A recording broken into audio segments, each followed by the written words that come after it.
Dios les bendiga, hermanos. Vamos a aprovechar esta tarde para poder estudiar la palabra de Dios. Esperamos que sea de bendición para todos nuestros hermanos que nos siguen a través de las redes sociales. Vamos a hablar acerca del rapto secreto en esta tarde. Queremos desenmascarar esta falsa doctrina a la luz de la Biblia y vamos a ver si tiene fundamento bíblico, sí o no. Así que vamos a orar para pedir la dirección del Espíritu Santo. Oremos. Señor que estás en el cielo, santificado sea tu nombre. Gracias, Señor, por permitirnos estar en esta tarde, estar aquí con nuestros hermanos para poder estudiar tu palabra y poder crecer en conocimiento para la honra y gloria de su nombre. Te pedimos, Señor, sabiduría para poder interpretar tu palabra, poder discernir los errores doctrinales que están rondando en el mundo cristiano y poder pregonarlos y desenmascararlos al mismo tiempo. Bendícelo, Señor, te lo suplicamos en el nombre de Jesús. Amén. El rapto secreto, hermanos, es una falsa doctrina muy popular en las iglesias protestantes dispensacionalistas. Lo interesante es, hermanos, que la mayoría de iglesias protestantes predican sobre esta doctrina y ni tan siquiera saben su origen. Entonces, en esta tarde vamos a ver cuál es el origen de esta falsa doctrina. Es interesante, hermanos, saber un poco de historia, cuál es el origen de esta doctrina. Y lo interesante es que investigando algunos datos históricos, llegué a la conclusión de que esta doctrina se empezó a predicar a partir del siglo XVIII. Y tomando más poder en el siglo XIX de nuestra era, y que muchos protestantes ni tan siquiera saben su origen de esta doctrina. O sea que antes del siglo XVIII nadie predicaba sobre el rapto secreto. Esta doctrina vino a tomar auge o potencial entre el siglo XVIII y XIX, como acabamos de decir. Ahora, quiero que veamos un poco de historia antes que veamos el texto bíblico que tuercen. Más que todo, hay muchos textos bíblicos que manipulan, pero hay uno en especial. Ahora, ¿qué enseña el rapto secreto? El rapto secreto, hermanos, es una doctrina que enseñan las iglesias protestantes que antes de la segunda venida de Jesús va a haber un rapto de la iglesia y que la iglesia va a ser transportada a la Nueva Jerusalén a través de un rapto secreto. Y que va a haber 7 años donde los judíos van a ser asediados por el anticristo, porque ellos le llaman al anticristo una persona literal. O sea, el anticristo. El dispensacionalismo, hermanos, que patrocina esta doctrina del rapto secreto, presenta las doctrinas apocalípticas o las profecías apocalípticas de una forma literal. O sea, ellos creen de que el anticristo es un hombre literal. El templo de Jerusalén es un hombre literal, es un templo literal. El Éufrates es un río literal. O sea, ellos todo lo toman literal. Los 1260 días son literales. Son 3 años y medio donde el anticristo va a asediar a la iglesia, a los judíos, dicen ellos. Es muy interesante, hermanos, que esta doctrina del rapto secreto, hermanos, tiene mucha historia, y en esta tarde vamos a ver solamente algunos pincelazos del origen de esta falsa doctrina del rapto secreto. Para eso veamos un poco de historia. La Reforma Protestante, hermanos, surgió aproximadamente a finales del siglo XVI y a principios del siglo XVII. La Reforma Protestante, hermanos, fue un golpe mortal a la Iglesia Católica. Todos sabemos de que la Iglesia Católica mantuvo suprimida la verdad por 1260 días. Esto lo dice Daniel capítulo 8, donde el cuerno pequeño echó por tierra la verdad durante 1260 días, el periodo de oscurantismo. Surge la Reforma Protestante después de esto, y la Reforma Protestante, hermanos, da un golpe mortal a la Iglesia Católica, al papado. Interesante que reformadores que se levantaron o que Dios levantó para rescatar muchas verdades que el cuerno pequeño o el papado había echado por tierras, Reformadores como, les voy a mencionar algunos reformadores. Reformadores como Jerónimo, Wycliffe, Hus, Zwinglio, Martín Lutero, Calvino, John Knox. Estos son reformadores que surgieron en esta época rescatando muchas verdades que el cuerno pequeño o la Iglesia Católica había mantenido suprimidas durante la Edad Media. Interesante. Todos conocemos a Martín Lutero con el mensaje de la justificación por la fe. El justo por la fe vivirá.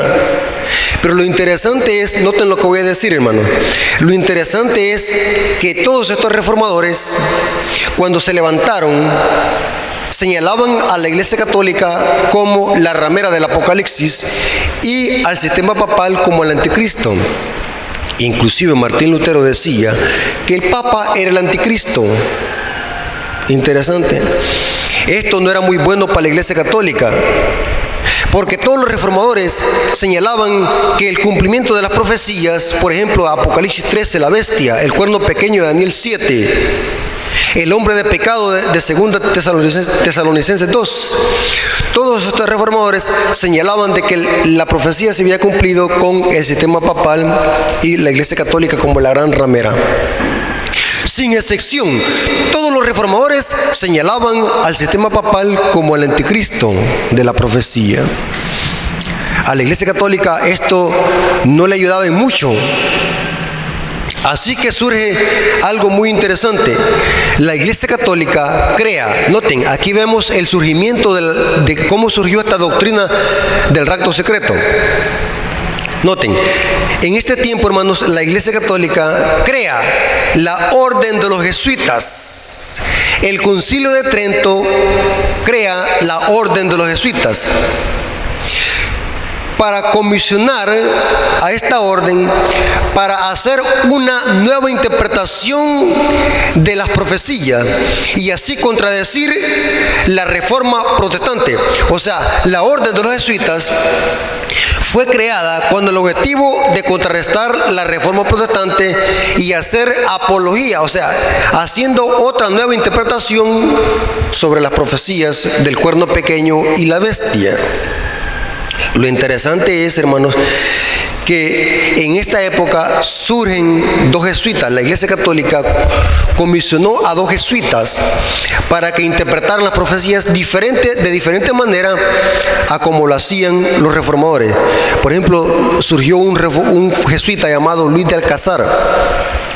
Este empezó a decir, no, todas esas profecías del cuerno pequeño y la bestia y del hombre de pecado, eso se cumplió allá en el lejano oriente, allá antiguamente, con un emperador griego llamado Antíoco Epífanes.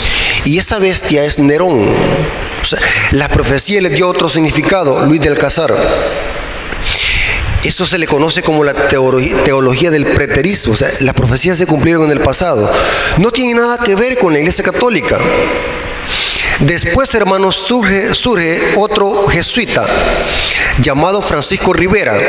Francisco Rivera surgió entre el año 1537 y 1591. Este jesuita, Francisco Rivera, hizo otra nueva interpretación muy diferente a la que hizo Luis de Alcázar.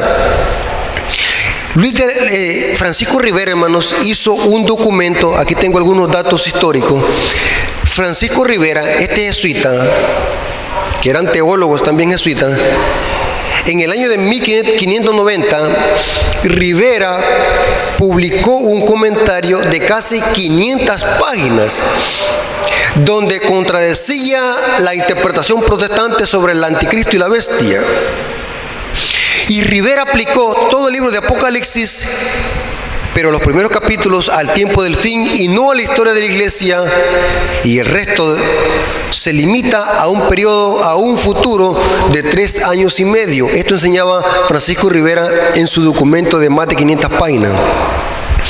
Interesante que Francisco Rivera, hermanos, en este documento exponía lo siguiente. Noten que es bien diferente a lo que enseñaba la Reforma Protestante. Noten ¿Qué es lo que decía Francisco Rivera en este documento? Francisco Rivera dijo de que el hombre de pecado de 2 Tesalonicenses es un hombre que se va a sentar en Israel, en el templo de Jerusalén, literal. Así lo interpretaba él. El resultado de este trabajo era una completa distorsión y difamación de la verdad profética. Estos son los principales puntos escatológicos de Rivera. Se los voy a leer. Tengo 10 puntos que Francisco Rivera presentaba en este documento anti-reforma protestante. Recordemos que todos los reformadores apuntaban al papado como la bestia. Y quiero decirles algo antes de leerles estos 10 puntos que presentaba Francisco Rivera en su documento de 500 páginas. Los reformadores protestantes, hermanos, surgieron para desenmascarar a la Iglesia Católica. Aunque hubieron muchos reformadores que no renunciaron del todo a las doctrinas de la Iglesia Católica, pero el trabajo de ellos fue desenmascarar a este sistema y dar impulso a la reforma protestante. Vemos de que al morir los reformadores protestantes, las iglesias protestantes que se dicen que vienen de la Reforma, perdieron su identidad. La mayoría de iglesias protestantes tienen teología jesuita de Francisco Rivera. La mayoría de iglesias protestantes enseñan de que el anticristo es un hombre literal que se va a sentar en Israel. Enseñan sobre un rapto secreto. Enseñan de que eso de la bestia, el cuerno pequeño, no tiene nada que ver con la Iglesia Católica. Esas profecías se van a cumplir allá con Israel en el oriente, con un anticristo literal, con una Babilonia literal que es Jerusalén, y todo literal. Si los reformadores estuvieran vivos, se murieran de un infarto al ver cómo estas iglesias que se hacen llamar iglesias que vienen de la Reforma, ahora están patrocinando una teología que no tiene nada que ver con los reformadores, porque todos los reformadores apuntaban al sistema papal y a la Iglesia Católica como el cumplimiento de las profecías apocalípticas. Ahora, noten lo que decía Francisco Rivera en su documento de 500 páginas. Él decía, el anticristo es un hombre, no el papado. Noten que esto es lo mismo que enseñan las iglesias protestantes. El anticristo será un ateo o un incrédulo. También decía, él no sería revelado hasta 7 años antes del final de los tiempos. También decía, como punto número 4, él se sentaría en un reconstruido templo de Jerusalén y haría un pacto con los judíos, ser recibidos por los judíos. Quinto punto que decía Francisco Rivera, se llamaría a sí mismo Dios. Sexto punto, perseguiría y blasfemaría a los santos de Dios. 7. La abolición de la religión cristiana. Como octavo punto, denegar a Jesucristo. Noveno punto, mata a los 2 testigos, porque las iglesias protestantes creen de que los 2 testigos de Apocalipsis 11 son literales, Moisés y Elías. Es bien diferente como la iglesia adventista. La iglesia adventista, hermanos, es la única iglesia historicista.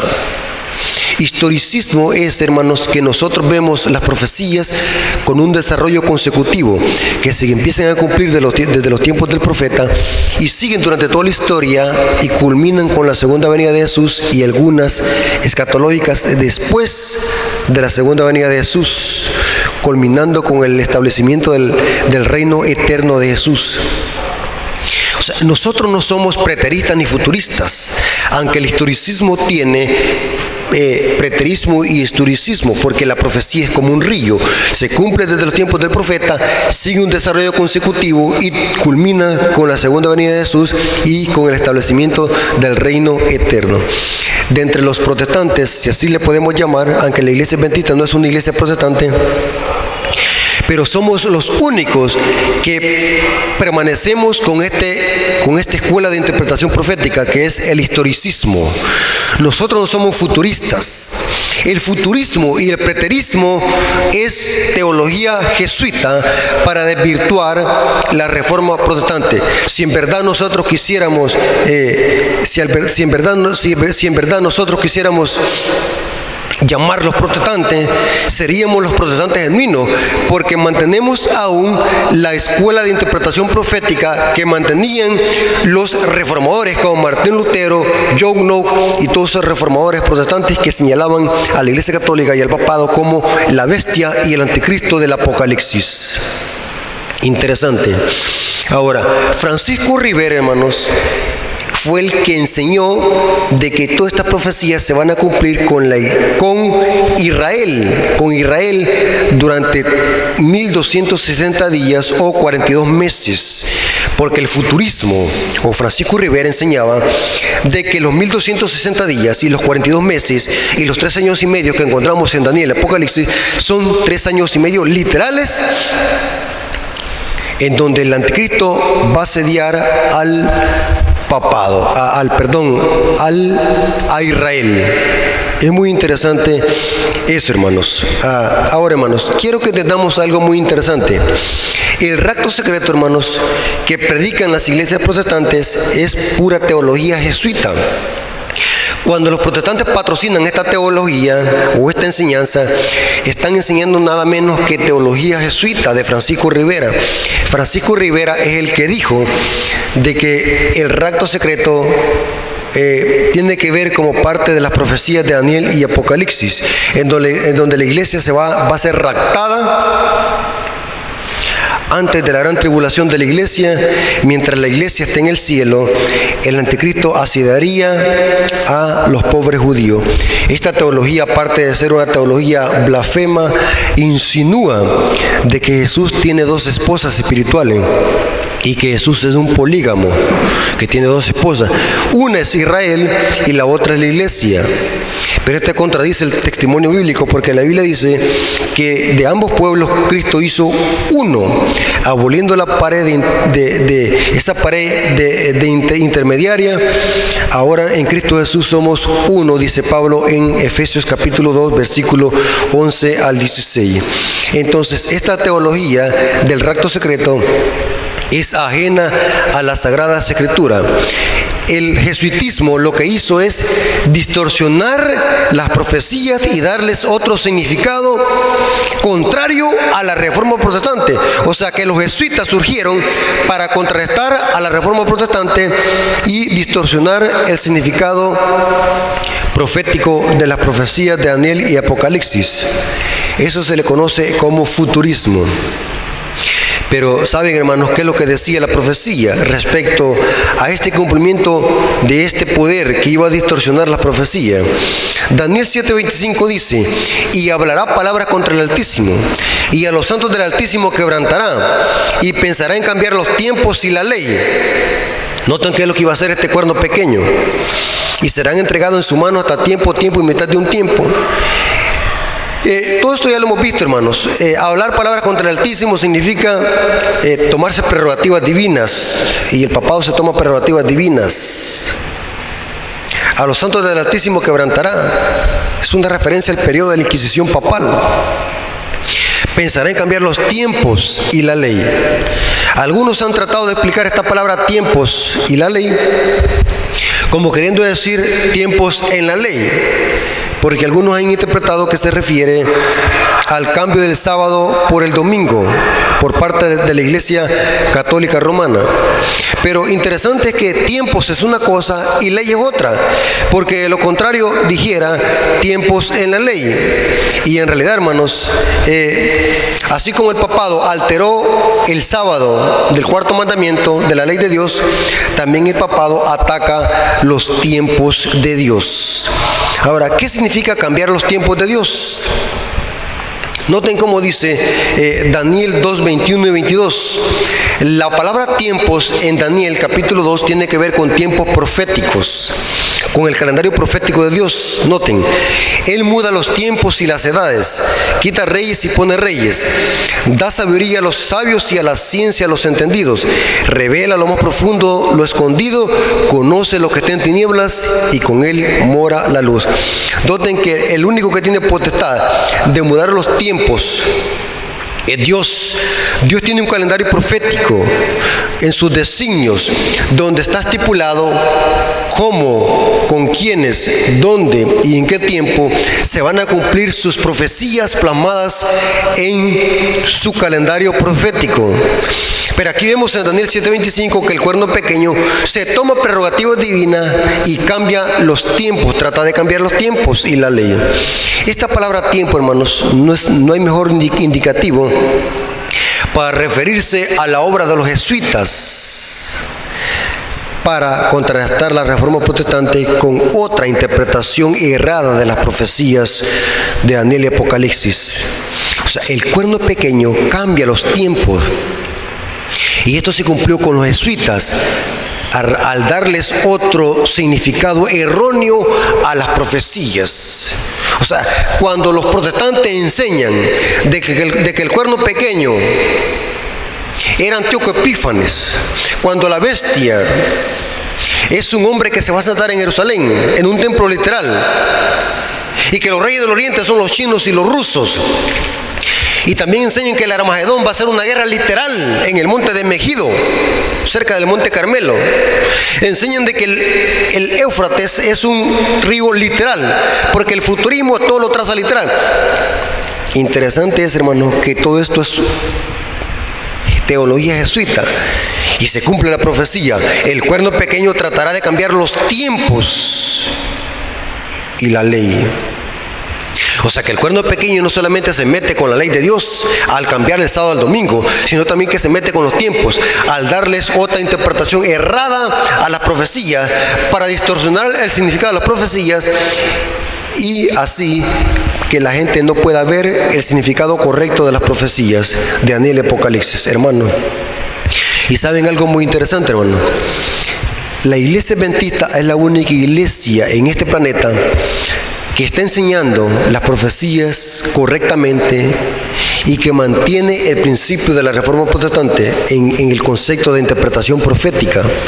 Saben de que los adventistas somos los únicos que estamos diciendo que el cuerno pequeño es el papado, que la ramera del Apocalipsis es la iglesia católica y que estas profecías se cumplen con el sistema católico romano.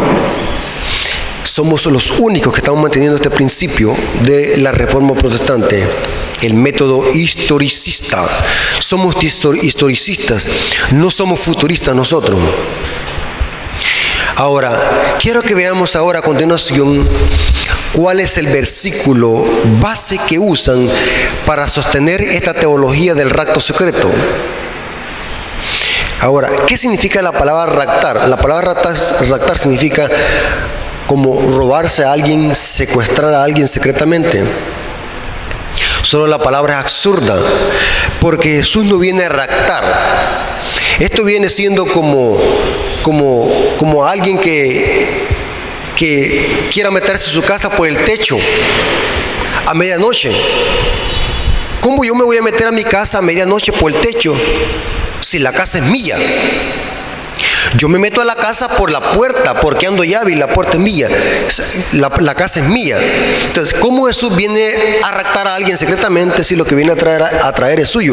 Hasta por lógica se entiende de que esta interpretación o esta teología es absurda. No existe en la Biblia tal enseñanza de un rapto secreto. Hay muchas citas que manipulan. Por ejemplo, está aquella cita que dice en San Mateo 24, uno será tomado y otro será dejado. Ellos creen de que ahí está hablando del rapto secreto. Pero ya explicamos en otro video a qué se refiere esta palabra, uno será tomado y otro será dejado. Pero la principal base para esta doctrina es Primera de Tesalonicenses capítulo 4 versículo 17. Noten qué dice este versículo, que es el preferido de esta teología. Inclusive, hermanos, saben, hermanos, antes de todo, esta teología del rapto secreto Hay muchas Biblias que traen esta teología hoy. Hay que tener cuidado. A la hora de comprar una Biblia, hermanos, es bien importante saber qué Biblia compramos. Hay una Biblia que se llama la Biblia de Scofield. Es una Biblia que en su comentario plasma la teología jesuita del rapto secreto. Ustedes pueden corroborarlo eso. Pueden comprar una Biblia de Scofield. Es una Biblia comentada por Scofield. Y ustedes váyanse al tema del cuerno pequeño y de la bestia. Y van a ver que lo que les estoy diciendo es verdad. Esa Biblia enseña de que esos 3 años y medio y esos 42 meses con el cuerno pequeño se van a cumplir allá con Israel. Con un anticristo literal. La Biblia de Scofield es una Biblia que sostiene esta teología protestante. Inclusive también sacaron una película donde esta película plasmaba esta teoría del rapto secreto. Creo que la película se llamaba Los Dejados Atrás, donde la gente desaparecía y la gente, por ejemplo, si alguien iba en un avión, si un conductor iba en un avión y ese conductor era cristiano, cuando viniera el rapto secreto, él iba a desaparecer y la gente en el avión iba a ir ¿a qué? A destruirse. Imaginen qué absurdo. Si un conductor iba manejando un bus de niños de la escuela y el conductor era cristiano, en el rapto secreto iba a desaparecer y ese bus iba a ir al precipicio a chocar. O sea, imaginen que esta teología es una teología diabólica, donde enseña de que la gente en el rapto va a desaparecer y la gente se va a quedar buscando como loco a sus parientes si eran cristianos verdaderos, y en las iglesias iban a desaparecer muchos cristianos y otros que no estaban preparados iban a quedarse buscando a sus amigos y sus parientes como que eran locos. Esto enseña la teología del rapto secreto. Y la base para esta doctrina es la que les acabo de decir, Primera de Tesalonicenses 4:17. Y quiero que la analicemos con cuidado, que ese versículo ha sido sacado fuera de contexto y no tiene nada que ver con un rapto secreto. Ellos dicen así: no, la Biblia no dice rapto secreto. Y dicen, la Biblia habla de arrebatamiento, que es lo mismo. Y citan este versículo, noten cómo dice. Dice, luego nosotros los que vivimos, los que hayamos quedado. Esta palabra, los que hayamos quedado, ¿quedado de qué? Pablo dice, aquí dice Pablo, luego nosotros los que vivimos, porque Pablo, él creía que iba a estar vivo para la segunda venida de Jesús, y se incluye, dice, nosotros los que vivimos, los que hayamos quedado. Esa palabra quedar, ¿qué es, hermanos? Eso lo pueden ver en el video donde explico, uno será tomado y otro será dejado.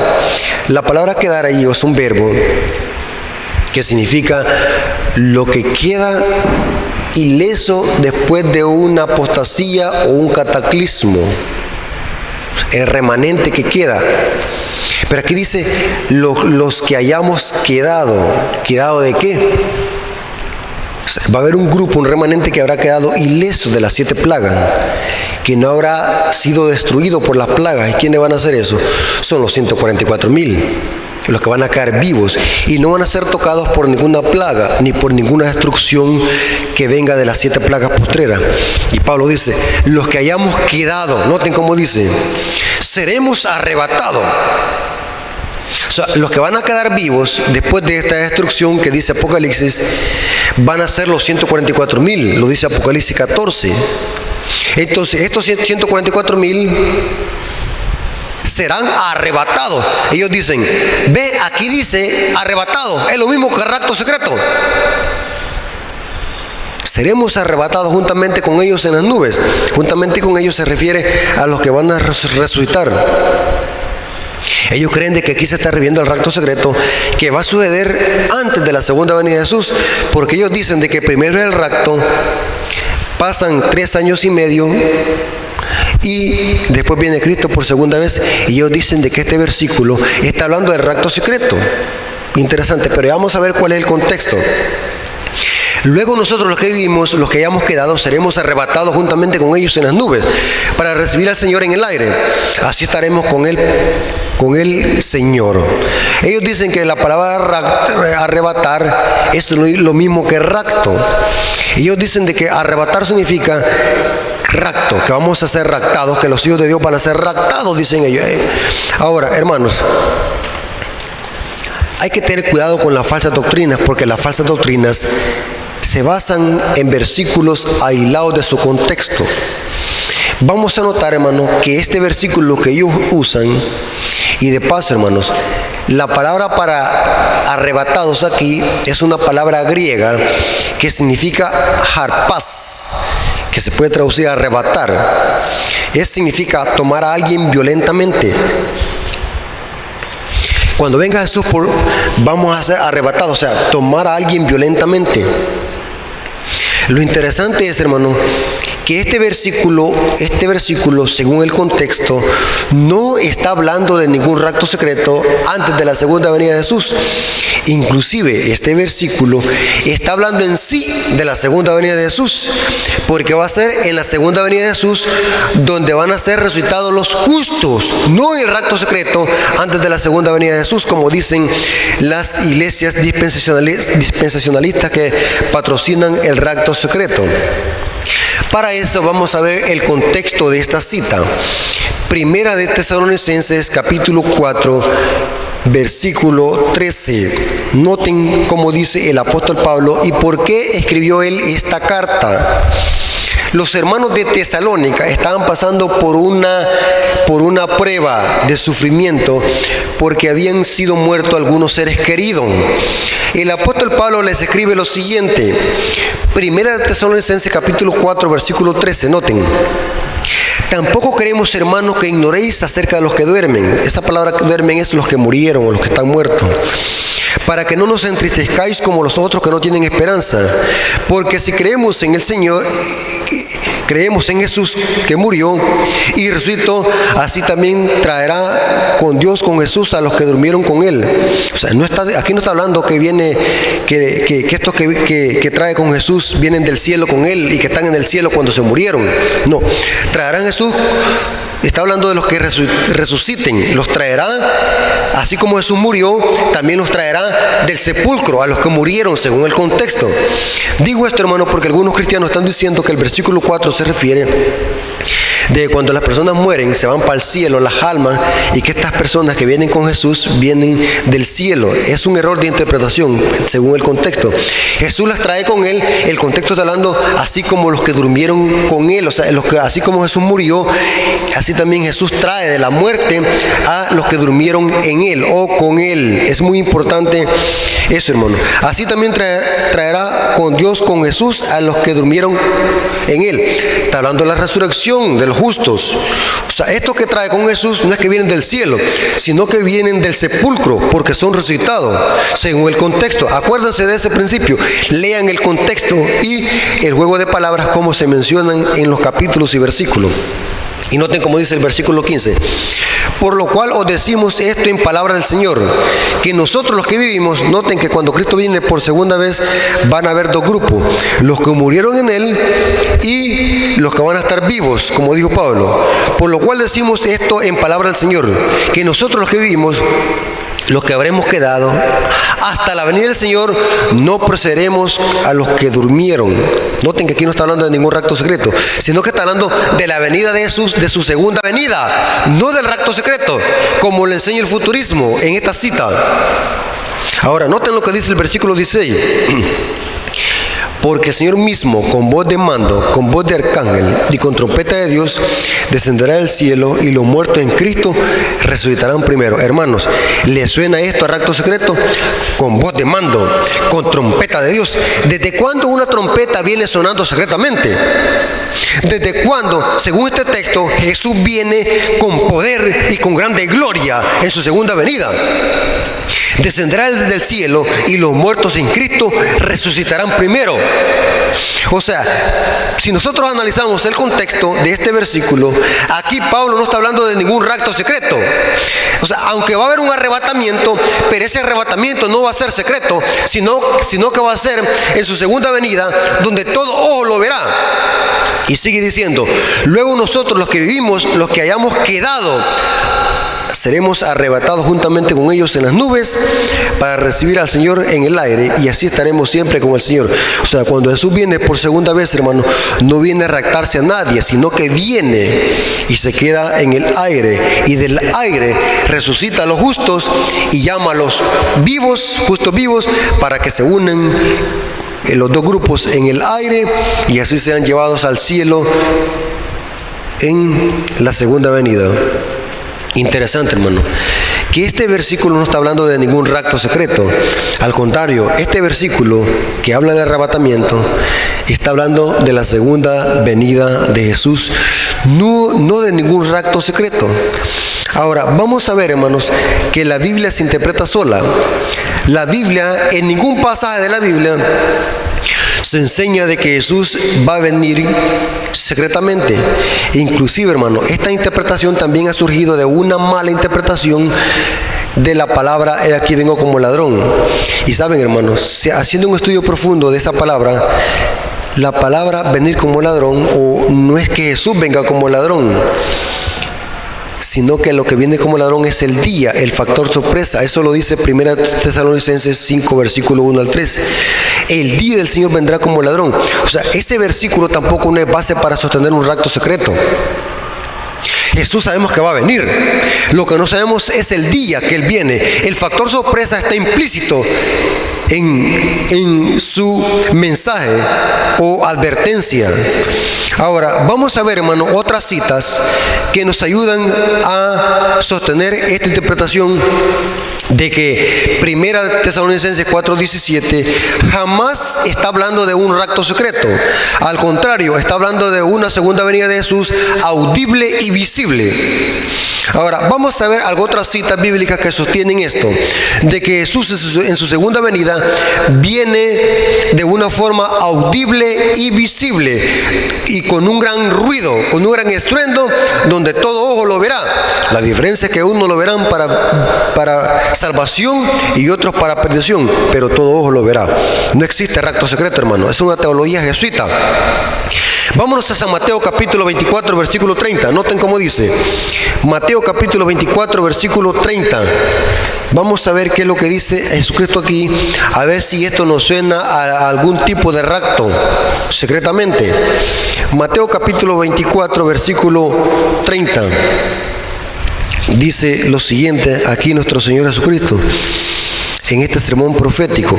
San Mateo capítulo 24, versículo 30, dice así: entonces aparecerá la señal del Hijo del Hombre en el cielo. Entonces lamentarán todas las tribus de la tierra y verán al Hijo del Hombre viniendo sobre las nubes del cielo con gran poder y gran gloria. Pregunto, ¿esto suena a un rapto secreto? No lo creo, porque viene con poder y grande gloria. Y dice que se alimentarán todas las tribus de la tierra. Interesante. Otra cita, Apocalipsis 1:7. Noten cómo dice. Apocalipsis 1:7 dice lo siguiente.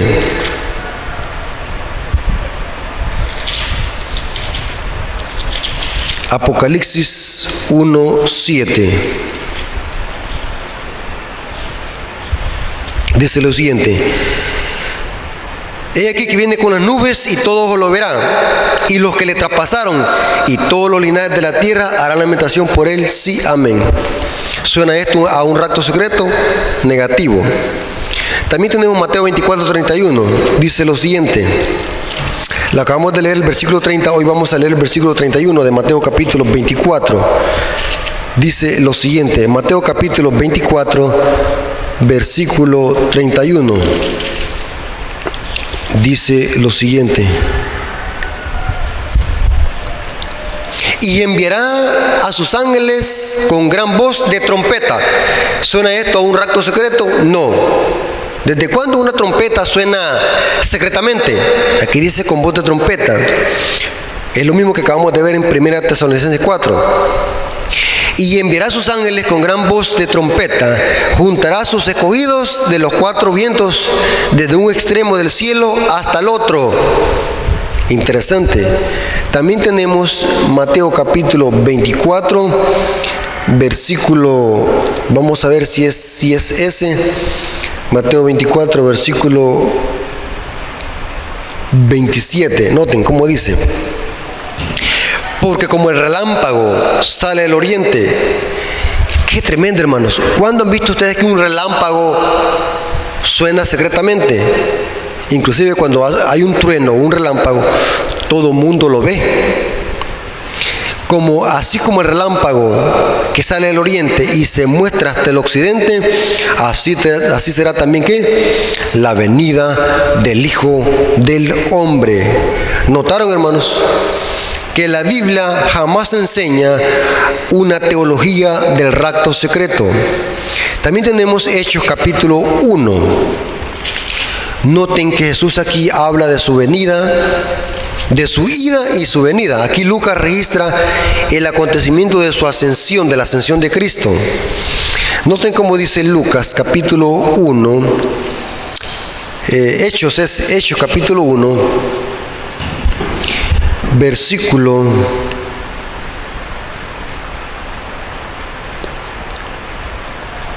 versículo 10. Y estando ellos con los ojos puestos al cielo, entre tanto que él se iba, está hablando de su ascensión, después de 40 días estar con los discípulos en el aposento alto, Jesús asciende. Esto sucedió en el año 31, después de 40 días de su resurrección. Y estando ellos con los ojos puestos al cielo, entre tanto que él se iba, he aquí que se pusieron junto a ellos dos varones con vestiduras blancas, estos eran ángeles, los cuales también les dijeron: varones Galileo, ¿por qué estás mirando hacia el cielo? Este mismo Jesús que ha sido tomado de vosotros al cielo, así vendrá como le habéis visto ir al cielo. Pregunto, hermanos, ¿no necesitamos ser teólogos para entender esto? ¿Jesús cuando se fue secretamente? No. ¿Y cómo va a venir? Visible también. O sea, ni en su venida ni en su vida no hubo algo secreto, ni en su venida tampoco va a haber una venida secreta, hermanos. Y saben algo, hermanos, que la Biblia habla de 3 venidas de Jesús. Jesús nació como un bebé, la primera venida que vino. Jesús lo anunció que él iba a venir a través de su profeta.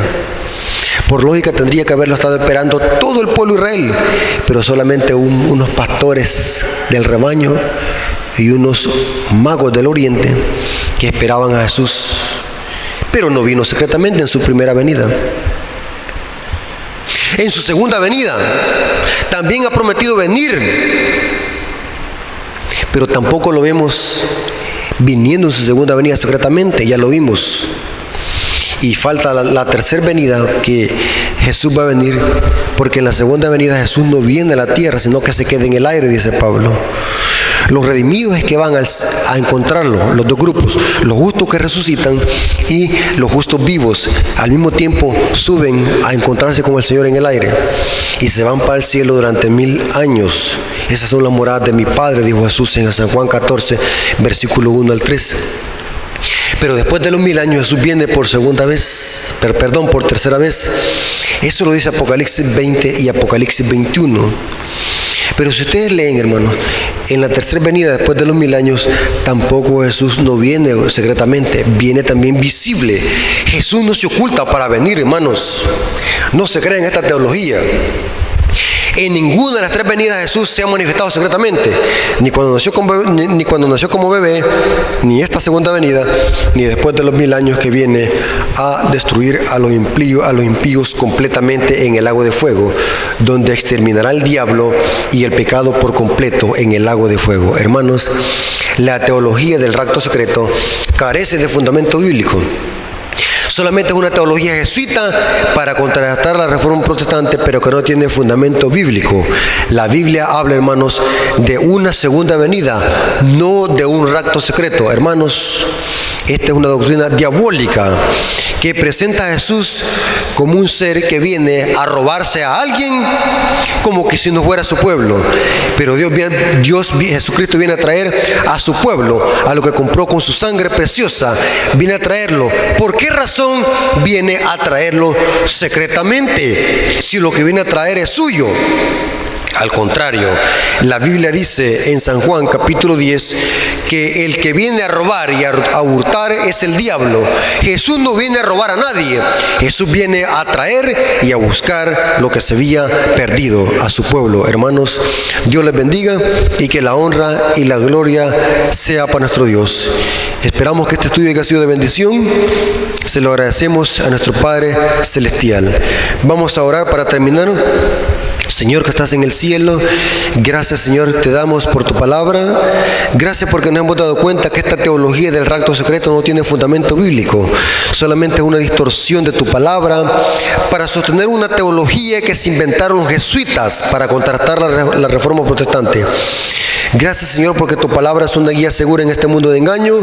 Ayúdalos Señor a crecer en conocimiento, esperando que este estudio Señor sea de bendición para tu pueblo y todas aquellas personas que lo oirán. Gracias Señor por tus bendiciones, te lo agradecemos y lo suplicamos en el nombre de Jesús. Amén.